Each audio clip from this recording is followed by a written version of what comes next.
আগামী 9 ফেব্রুয়ারি জলপাইগুড়িতে মনীষী পঞ্চানন বর্মা স্মারক ভবনের শুভ উদ্বোধন করবেন রাজ্যের মুখ্যমন্ত্রী মমতা বন্দ্যোপাধ্যায়। হাওড়া থেকে ভার্চুয়ালি এই উদ্বোধন করবেন রাজ্যের মুখ্যমন্ত্রী মমতা বন্দ্যোপাধ্যায়। শুক্রবার শিলিগুড়ি জলপাইগুড়ি উন্নয়ন কর্তৃপক্ষের কার্যালয়ে এক সাংবাদিক বৈঠক করে এমনটাই জানালেন চেয়ারম্যান সৌরভ চক্রবর্তী। মনীষী পঞ্চানন বর্মা স্মারক সমিতির তরফে শিলিগুড়ি জলপাইগুড়ি উন্নয়ন কর্তৃপক্ষের কাছে একটি প্রস্তাব দেওয়া হয়েছিল। সেই প্রস্তাবের ভিত্তিতে শিলিগুড়ি জলপাইগুড়ি উন্নয়ন কর্তৃপক্ষের প্রচেষ্টায় জলপাইগুড়ি রাজবাড়ী পুকুরের কাছে মনীষী পঞ্চানন বর্মা স্মারক ভবন নির্মাণ করা হয়েছে।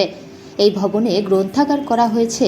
সেখানে মনীষী পঞ্চানন বর্মার লেখা কাব্যগ্রন্থ এবং বিভিন্ন ছবি সহ সমস্ত কিছুই থাকবে। 9 ফেব্রুয়ারি বেলা 12টায় আমাদের সকলের প্রিয়, সকলের শ্রদ্ধেয়, আমাদের সকলের মা মাননীয় মুখ্যমন্ত্রী মমতা বন্দ্যোপাধ্যায় মহাশয়া তিনি শিলিগুড়ি জলপাইগুড়ি উন্নয়ন পর্ষদের দ্বারা নির্মিত একটি প্রেক্ষাগৃহ, যেটা মনীষী পঞ্চানন বর্মা স্মারক ভবন, রায় সাহেবের নামে আমরা একটা স্মারক ভবন এবং তার সাথে তার গ্রন্থাগার এবং সেখানে আমরা একটা সংগ্রহশালা করেছি। এটা গত 2 বছর ধরে আমরা তৈরি করেছি এবং এটার আনুষ্ঠানিক উদ্বোধন মাননীয় মুখ্যমন্ত্রী তিনি গতকালকে আমি তার সাথে দেখা করেছি, তাকে অনুরোধ করেছিলাম আমরা শিলিগুড়ি জলপাইগুড়ি উন্নয়ন কর্তৃপক্ষের তরফ থেকে। তিনি আমাদের এই অনুষ্ঠানে তার মত দিয়েছেন এবং তিনি এটা উদ্বোধন করছেন হাওড়া থেকে। আমরা সবাই ওখানে থাকবো জলপাইগুড়িতে।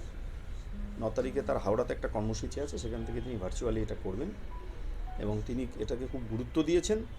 এবং এই সংগ্রহশালা এবং লাইব্রেরি কাম যে ভবন আছে, এটা পঞ্চানন বর্মা স্মারক সমিতি যে আছে, মনীষী পঞ্চানন বর্মা স্মারক সমিতি, সেই স্মারক সমিতি তারা আমাদেরকে এটা প্রপোজাল দিয়েছিল একসময় এবং এটা পুরো সরকারি ভবনই এবং সেখানে আমরা সংগ্রহশালা করছি, লাইব্রেরি করছি এবং একটা ভবন যেখানে যে কোনো অনুষ্ঠান করা যাবে।